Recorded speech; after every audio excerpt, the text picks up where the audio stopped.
जैसा कि आज की इस वीडियो में हम लोग लुसेंट की बुक से जो है इतिहास को पढ़ेंगे। अब देखिए इतिहास को जो है 3 खंडों में बाँटा गया है। प्राचीन भारत, मध्यकालीन भारत और क्या कहते हैं आधुनिक भारत में बाँटा गया है। तो आज की इस वीडियो में हम लोग जो है आधुनिक भारत को पढ़ेंगे और आधुनिक भारत का जो है पहला क्लास जो है आज होने वाला है लुसेंट की बुक से। तो देखिए आप यदि किसी भी एग्ज़ाम का तैयारी करते हैं, जैसा कि एसएससी, यूपीएससी, बिहार दरोगा, रेलवे, बैंक या टीआरई 4 यानी कि टीचर का तैयारी बिहार टीचर का तैयारी करते हैं, तो उसके लिए यह जो है वीडियो काफ़ी यूज़फुल होने वाला है, ठीक है? तो चलिए शुरुआत करते हैं हम लोग आधुनिक भारत के इतिहास को लुसेंट की बुक से। तो देखिए यहाँ आधुनिक भारत से पहले जो है हम लोग क्या करते हैं कि आधुनिक भारत की शुरुआत कैसे हुआ उसे थोड़ा-सा जान लेते हैं। उसके बाद जो है लुसेंट की बुक से जो है पेज बाय पेज पढ़ने का कोशिश करेंगे। तो देखिए क्या हुआ है कि इतिहास का यह विभाजन जो है सामाजिक, आर्थिक, राजनीतिक, धार्मिक, संस्कृति पर आधारित है। कौन-सा विभाजन? ऐतिहासिक काल का विभाजन। देखिए ऐतिहासिक काल को 3 भागों में बाँटा गया है। एक तो प्राचीन भारत, दूसरा मध्यकालीन भारत, तीसरा आधुनिक भारत। अब ऐतिहासिक काल से जो है पहले भी इतिहास को 3 कालखंडों में बाँटा गया था। पहले जो इतिहास को 3 कालखंडों में बाँटा गया था, वो कैसे? तो देखिए एक तो प्राग ऐतिहासिक काल में बाँटा गया था, एक आध ऐतिहासिक काल में बाँटा गया था, उसके बाद क्या कहते हैं एक ऐतिहासिक कालों में बाँटा गया था। ऐतिहासिक काल में बाँटा गया था। तो इसी ऐतिहासिक काल को फिर से 3 कालखंडों में बाँटा गया है, जिसे प्राचीन भारत, मध्यकालीन भारत और आधुनिक भारत में बाँटा गया है। इस प्राग ऐतिहासिक काल को जो है पाषाण काल भी कहा जाता था, पाषाण काल भी कहा जाता है और इस पाषाण काल को 3 भाग में बाँटा गया था, जो हम लोग जो है पढ़ेंगे कब? प्राचीन भारत से पहले इसको और इसको पढ़ेंगे। लेकिन अभी जो है हमें क्या पढ़ना है? अभी हमें जो है आधुनिक भारत को पढ़ना है। तो याद रखिएगा कि प्राचीन भारत 600 बीसी से शुरुआत हुआ था और 712 एडी तक चला था। अब बीसी का अर्थ क्या होता है कि ईसा मसीह के जन्म से पहले के समय को में जो है बीसी लगाया जाता था और ईसा मसीह के बाद के जन्म के बाद के समय में एडी लगाया जाता है। अब देखिए मध्यकालीन भारत की शुरुआत 712 एडी से 1757 ईस्वी तक हुआ था और क्या कहते हैं आधुनिक भारत का जो है वो 1757 ईस्वी से 1947 ईस्वी तक पढ़ेंगे। अब देखिए आधुनिक भारत की शुरुआत कैसे हुआ था? देखिए आधुनिक भारत की इतिहास की शुरुआत जो है 18वीं शताब्दी के मध्य से मानी जाती है, यानी कि 1757 ईस्वी से मानी जाती है।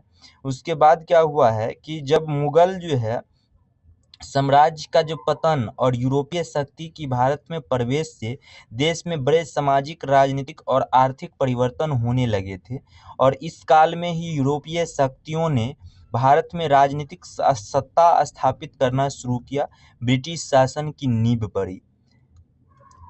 उसके बाद क्या हुआ है कि मुगल का पतन 18वीं शताब्दी में मुगल साम्राज्य के कमजोर होने के साथ ही क्षेत्रीय शक्ति का उदय हुआ और भारत में राजनीतिक अस्थिरता बढ़ी, जिससे यूरोपीय शक्ति के लिए अपनी पकड़ मजबूत करना आसान हो गया और इस तरह जो है आधुनिक भारत की शुरुआत होती है। तो चलिए हम लोग पढ़ते हैं आधुनिक भारत को लुसेंट की बुक से।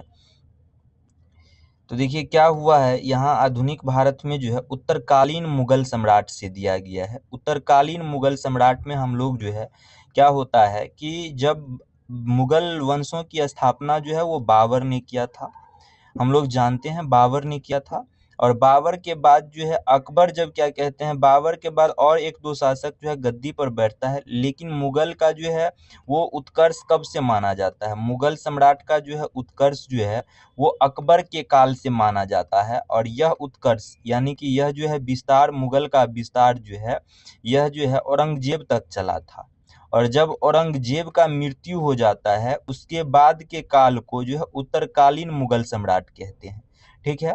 तो देखिए औरंगजेब का मृत्यु होता है, उसके बाद गद्दी पर बैठने के लिए औरंगजेब के पुत्र बहादुर शाह, औरंगजेब के 3 पुत्र थे, ठीक है। औरंगजेब के 3 पुत्र थे, एक का नाम था मुअज्जम और दूसरा का नाम था आजम और तीसरा का नाम था क्या कहते हैं, कामबख्श। इन तीनों में जो है कामबख्श नाम था। इन तीनों में जो है गद्दी पर बैठने के लिए जो है वो युद्ध होता है, लड़ाई होता है। तो युद्ध में जो है मुअज्जम विजय हो जाता है और गद्दी पर बैठता है, और इसी मुअज्जम को बहादुर शाह के नाम से भी जाना जाता है। तो याद रखिएगा, मुअज्जम को किसके नाम से, बहादुर शाह के नाम से जाना जाता है। और यह गद्दी पर 1707 ईस्वी में बैठता है और इनका मृत्यु 1712 ईस्वी में हो जाता है। तो देखिए बहादुर शाह का जो है उत्तराधिकार युद्ध में गुरु गोविंद सिंह जो है बहादुर शाह का साथ दिया था। अब यह गुरु गोविंद सिंह जो कौन थे, तो यह सिख के 10वें गुरु थे। सिख के 10वें गुरु थे, और यह साथ ही 10वें गुरु के साथ साथ यह सिख का अंतिम गुरु भी था। तो याद रखिएगा गुरु गोविंद सिंह के बारे में। अब देखिए क्या होता है यहाँ कि मुगलों से स्वतंत्र होने वाले राज्य एवं संस्थापक। इसी क्रम में जो है जब क्या कहते हैं मुगल जो है वह कमजोर होने लगा, मुगल सम्राट, तो उसके कब्जे से कुछ कुछ राज्य जो है वो बाहर होने लगे, खुद को स्वतंत्र होने लगे। और स्वतंत्र होने के बाद उसका स्थापना राजा करते थे। तो अवध की जो है वह स्वतंत्र होने के बाद किसने संस्थापक, सादत खां था। हैदराबाद के संस्थापक चिनकिल्ची खां या निजाम उल मुल्क आसफ जहां। रुहेलखंड, यह यूपी का क्षेत्र है, वीर दाऊद एवं अली मोहम्मद खां ने। उसके बाद क्या कहते हैं, बंगाल में मुर्शीद कुली खां। कर्नाटक में सादुतुल्लाह खां स्थापना संस्थापक। भरतपुर की संस्थापक चूड़ामन एवं बदन सिंह था। यह जो है एग्जाम दृष्टिकोण से महत्वपूर्ण है, क्योंकि एग्जाम में पूछे जाते हैं इसके संस्थापक के नाम। ठीक है, तो याद रखिएगा। अब देखिए नोट में क्या दिया गया है कि मुगल सम्राट मोहम्मद शाह ने शहादत खां को बुरहान उल मुल्क की जो है उपाधि दिया। शहादत खां का असली नाम जो था वो मीर मोहम्मद अमीन था। क्या नाम था, मीर मोहम्मद अमीन था। उसके बाद देखिए क्या हुआ है कि देखिए अभी हम लोग जस्ट पढ़ चुके हैं इसके बारे में कि बहादुर शाह का एक नाम क्या था, मुअज्जम था। देखिए बहादुर शाह का पूर्व नाम क्या था, मुअज्जम था। तीसरा नेक्स्ट स्टेप क्या है, पॉइंट क्या है कि बहादुर शाह को शाह ए खबर के उपनाम से पुकारा जाता था। याद रखिएगा। अब जब बहादुर शाह की मृत्यु 712 ईस्वी में हो जाती है, उसके बाद 712 ईस्वी में गद्दी पर कौन बैठता है, तो जहादर शाह बैठता है, और इनका भी मृत्यु 713 ईस्वी में हो जाता है। जब इसका मृत्यु 713 में हो जाता है, तो 713 ईस्वी से 719 ईस्वी के बीच जो है गद्दी पर फ्रक्सियर बैठता है। कौन बैठता है, फ्रक्सियर बैठता है। तो इस तरह जो है उत्तरकालीन मुगल सम्राट के गद्दी पर कौन कब बैठता है, इसका लिस्ट इसी लुसेंट बुक में इसी पेज में आगे दिया गया है। तो और डिटेल से हम लोग देखेंगे। अभी तत्काल याद रखिएगा कि 707 ईस्वी में किसने गद्दी पर बैठा था, तो औरंगजेब का पुत्र बहादुर शाह बैठा था। उसके बाद इसका मृत्यु 12 में हो जाता है, तो फिर कौन बैठता है, जहादर शाह बैठता है। जहादर शाह के बाद कौन बैठता है, तो जहादर शाह के बाद जो है फ्रुखसियर जो है वो गद्दी पर बैठता है। कौन, फ्रुखसियर गद्दी पर बैठता है। अब देखिए जहादर शाह अपने शासन में लाल कुमारी नाम की वेश्या को हस्तक्षेप करने का आदेश दे रखा था। नेक्स्ट पॉइंट क्या है कि मुगल कालीन इतिहास में सैयद बंधु हुसैन अली खां एवं अब्दुल्ला खां को शासक निर्माता के रूप में जाना जाता था। उसके बाद नेक्स्ट पॉइंट जो हमारे एग्जाम दृष्टिकोण से बहुत ही महत्वपूर्ण है, यह कौन सा पॉइंट, जहादर शाह को किस नाम से जाना क्या कहा जाता था, तो जहादर शाह को लंपट मूर्ख भी कहा जाता था। यह हमारे एग्जाम दृष्टिकोण से बहुत ही महत्वपूर्ण है, क्योंकि अगर हमारे एग्जाम में कई बार पूछे जा चुके हैं कि लंपट मूर्ख जो है किस मुगल सम्राट को कहा जाता था, तो याद रखिएगा कि जहादर शाह को लंपट मूर्ख कहा जाता था। जहादर शाह की मृत्यु के बाद गद्दी पर कौन बैठता है, तो फ्रुखसियर गद्दी पर बैठता है, और फ्रुखसियर को मुगल वंश का घृणित कायर कहा गया है। यह भी एग्जाम दृष्टिकोण से बहुत ही महत्वपूर्ण है। सुंदर युवतियों के प्रति अत्यधिक रुझान के कारण मोहम्मद शाह को जो है रंगीला बादशाह कहा जाता था। फ्रुखसियर के बाद गद्दी पर कौन बैठता है, मोहम्मद शाह बैठता है। ठीक है, फ्रुखसियर के बाद गद्दी पर कौन बैठता है, मोहम्मद शाह बैठता है। एक बार फिर रिपीट कीजिएगा कि उत्तरकालीन मुगल सम्राट का पहला शासक कौन था, तो उत्तरकालीन मुगल सम्राट का पहला शासक बहादुर शाह था। बहादुर शाह के बाद कौन गद्दी पर बैठता है? जहांदर शाह बैठता है। उसके बाद गद्दी पर कौन बैठता है? तो फ़रुखसियर बैठता है। फ़रुखसियर की मृत्यु के बाद गद्दी पर चौथा शासक मोहम्मद शाह बैठता है। इस मोहम्मद शाह को क्या कहा जाता है? रंगीला बादशाह कहा जाता था। यह हमारे एग्जाम दृष्टिकोण से क्या है? बहुत ही महत्वपूर्ण पॉइंट है, याद रखिएगा। एक संगीतकार के रूप में मोहम्मद शाह ने अपने ख्यालों की रचना किया था। एक संगीतकार के रूप में मोहम्मद शाह ने क्या किया था? अपनी ख्यालों की रचना की। उसके बाद नेक्स्ट पॉइंट क्या है कि तुरानी सैनिक हैदर बेग ने 9 अक्टूबर 1720 ईस्वी को सैयद बंधु हुसैन अली खां की हत्या कर दी थी। सैयद बंधु हुसैन अली खां की क्या करा था? हत्या कर दिया था। अब देखिए नेक्स्ट पॉइंट यहाँ देखिए क्या दिया गया है।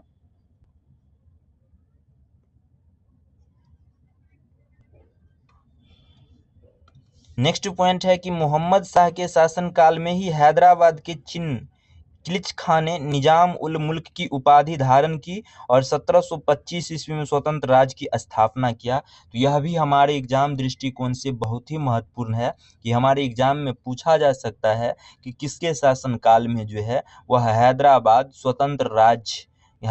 की स्वतंत्र राज्य की स्थापना हुई। तो याद रखना है मोहम्मद शाह के शासनकाल में, क्या कहते हैं, रंगीला बादशाह के शासनकाल में हुआ था। नेक्स्ट पॉइंट है कि हैदराबाद की स्थापना जो है तुरानियों ने एवं अवध की स्थापना ईरानियों ने किया था। हमारे एग्जाम दृष्टिकोण से बहुत ही महत्वपूर्ण पॉइंट है।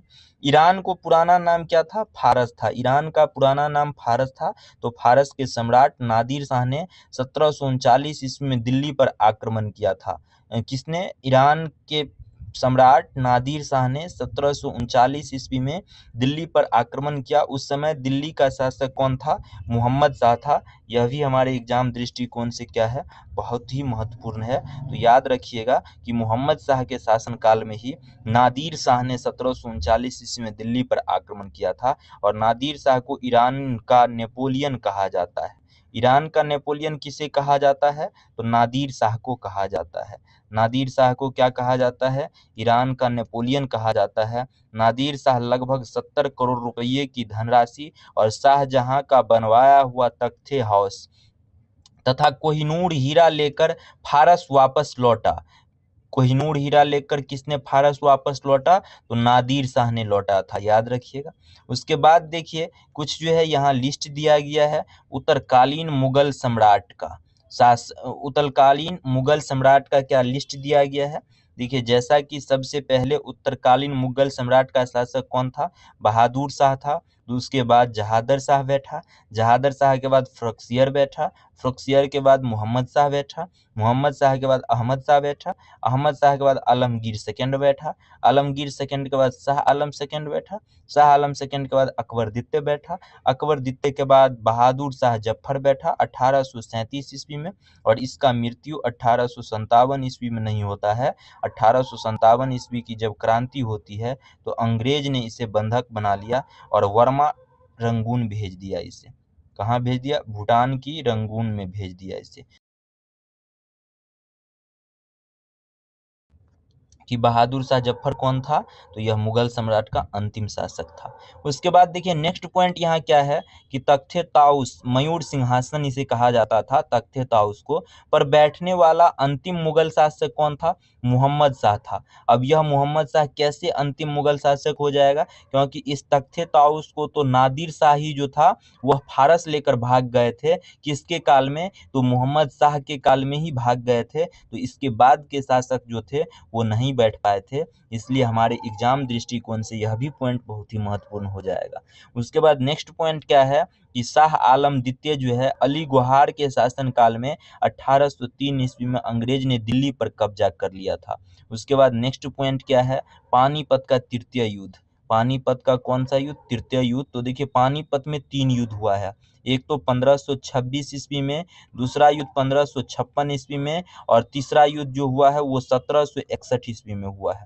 तो याद रखिएगा 1526 में पहला पानीपत का युद्ध, दूसरा पानीपत का युद्ध 1556 ईस्वी में और तीसरा पानीपत का युद्ध 1761 ईस्वी में हुआ था। और यह 1761 ईस्वी में मराठा एवं अहमद शाह अब्दाली के सेना के बीच हुआ था और इस युद्ध में मराठों की हार हुई थी। और अहमद शाह अब्दाली कौन था? यह यह जो था मुगल सम्राट था। कौन था? अहमद शाह अब्दावली मुगल सम्राट था।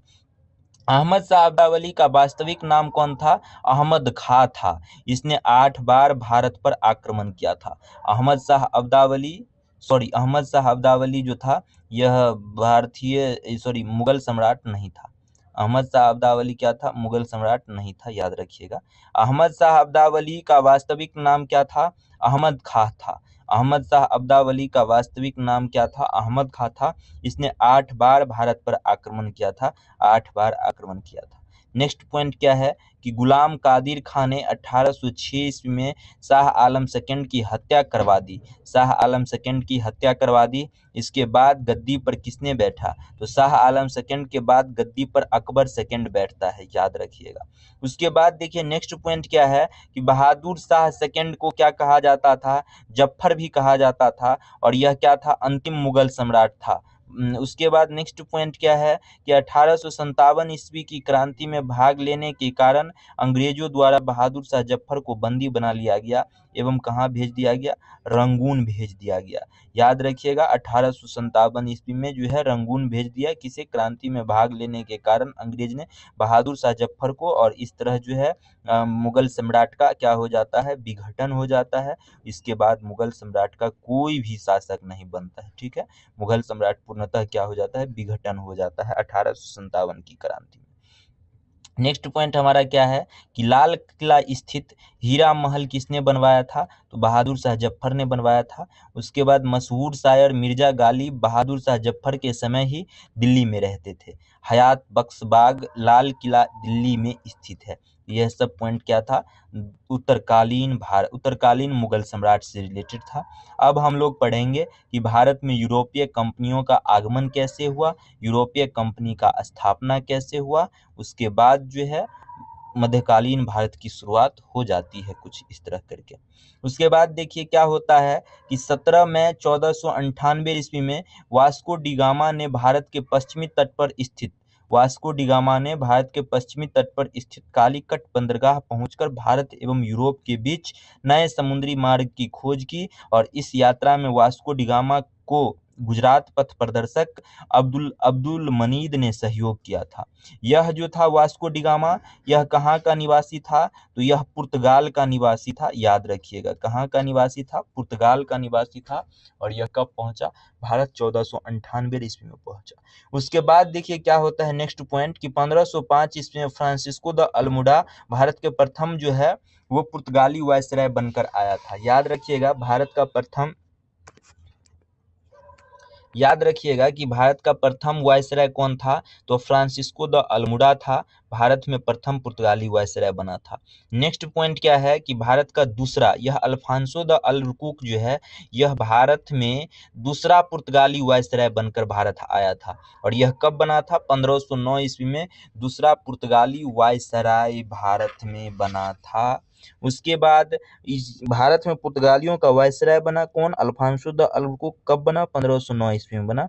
इसने 1510 ईस्वी में यानी गद्दी पर बैठने के बाद 1 वर्ष के बाद बीजापुर के यूसुफ आदिल शाह से गोवा को जीत लिया था। ठीक ना, गोवा को क्या करा था? जीत लिया था। उसके बाद देखिए यहाँ क्या है कि पुर्तगालियों ने अपनी पहली व्यापारिक कोठी कहाँ खोली थी? तो कोचीन में खोली थी। और यह पहली व्यापारिक कोठी कोचीन में कब खोली थी? तो 1502 ईस्वी में खोली थी। उसका दक्षिण पूर्वी तट पर पुर्तगालियों की एकमात्र बस्ती कौन थे? सन थोमे थी। उसके बाद नेक्स्ट पॉइंट क्या है? पुर्तगाली के बाद भारत में कौन? डच लोग आए थे। पुर्तगाली के बाद भारत कौन आए थे? डच लोग आए थे। तो याद रखिएगा पुर्तगाली के बाद आगमन किसका हुआ था? डच। पहला डच यात्री कार्नेलियन हॉटमाइन 1596 ईस्वी में भारत के पूर्वी सुमात्रा पहुंचा था। ठीक है, उसके बाद देखिए नेक्स्ट पॉइंट यहाँ क्या है? नेक्स्ट पॉइंट है कि डचों ने भारत में अपनी प्रथम व्यापारिक कोठी 1605 ईस्वी में, डच जो था वो भारत पुर्तगाली के बाद आया था कौन? डच आया था। और कब आया था? 1596 ईस्वी में आया था। लेकिन अपना जो व्यापारिक कोठी इसने यानी कि फैक्ट्री जो स्थापना किया था वो 1605 ईस्वी में मसूलीपट्टनम में स्थापित किया था। और डच की दूसरी कोठी व्यापारिक कोठी पुलिकट में स्थापित हुई, जहां उन्होंने अपने स्वर्ण सिक्के पैगोडा को ढाला और पुलिकट को ही समस्त गतिविधियों का केंद्र बनाया था। और देखिए यहाँ क्या दिया गया है, कंपनी का नाम दिया गया है और कंपनी की स्थापना वर्ष दिया गया है। देखिए पुर्तगाली ईस्ट इंडिया कंपनी की स्थापना कब हुई थी, 1498 ईस्वी में हुआ था कि भारत में इन्होंने स्थापना वर्ष दिया गया है। 1600 ईस्वी में हुआ था अंग्रेज ईस्ट इंडिया कंपनी की स्थापना। अंग्रेज ईस्ट इंडिया कंपनी की स्थापना 1600 ईस्वी में नहीं हुआ था। अंग्रेज ईस्ट इंडिया कंपनी की स्थापना 1599 ईस्वी में हुआ था, याद रखिएगा। और डच ईस्ट इंडिया कंपनी की स्थापना 1602 ईस्वी में हुई थी, डच में ही। डेनिश ईस्ट इंडिया कंपनी की स्थापना 1616 ईस्वी में। फ्रांसीसी ईस्ट इंडिया कंपनी की स्थापना 1664 ईस्वी में। और स्वीडिश ईस्ट इंडिया कंपनी की स्थापना 1731 ईस्वी में हुई थी। तो यह जो है कंपनी की स्थापना होने का जो है कुछ क्रम इस तरह सही दिया गया है, लेकिन कंपनी को भारत में प्रवेश करने का क्रम इसमें यहाँ उल्टा कर लीजिएगा। अगर प्रवेश का बात करें तो यह डच यहाँ आ जाएगा, यानी पहले पुर्तगाल के बाद डच आया था और डच के बाद अंग्रेज आया था भारत में। लेकिन अगर आपसे पूछ दे स्थापना, कंपनी की स्थापना करने का क्रम, तो पुर्तगाल, उसके बाद अंग्रेज, उसके बाद डच हो जाएगा, बाद बाकी सब सही है। ठीक है, तो याद रखिएगा कुछ इस तरह। उसके बाद देखिए नेक्स्ट पॉइंट यहाँ क्या दिया गया है,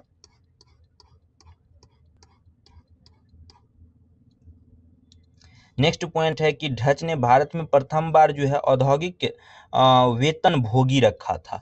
उसके बाद नेक्स्ट पॉइंट है डचों का भारत में अंतिम रूप से पतन कब हुआ था, 1759 ईस्वी में को अंग्रेज एवं डच के मध्य हुआ एवं बेदरा युद्ध से हुआ था। नेक्स्ट पॉइंट क्या दिया गया है, 31 दिसंबर 1600 ईस्वी को जो है इंग्लैंड की रानी एलिजाबेथ प्रथम ने ईस्ट इंडिया कंपनी को अधिकार पत्र प्रदान किया था। ईस्ट इंडिया कंपनी को अधिकार पत्र किसने प्रदान किया था, तो ईस्ट इंडिया कंपनी को जो अधिकार पत्र प्रदान किया था वो 1600 ईस्वी में इंग्लैंड की रानी एलिजाबेथ प्रथम ने ईस्ट इंडिया कंपनी को अधिकार पत्र प्रदान किया था भारत में जो है व्यापार करने के लिए, भारत से व्यापार करने के लिए यह अधिकार पत्र दिया गया था। ठीक है, तो आज के लिए हम लोग जो है यहीं तक रहने देते हैं, ताकि वीडियो क्या हो, छोटा बने। और वीडियो यदि छोटा बनेगा तो इससे क्या होगा, याद आसानी से करा जा सकता है। ठीक है, यदि वीडियो लंबा बन जाएगा तो काफ़ी पॉइंट्स बन जाएंगे, जिससे जो है याद हम लोग नहीं कर पाएंगे।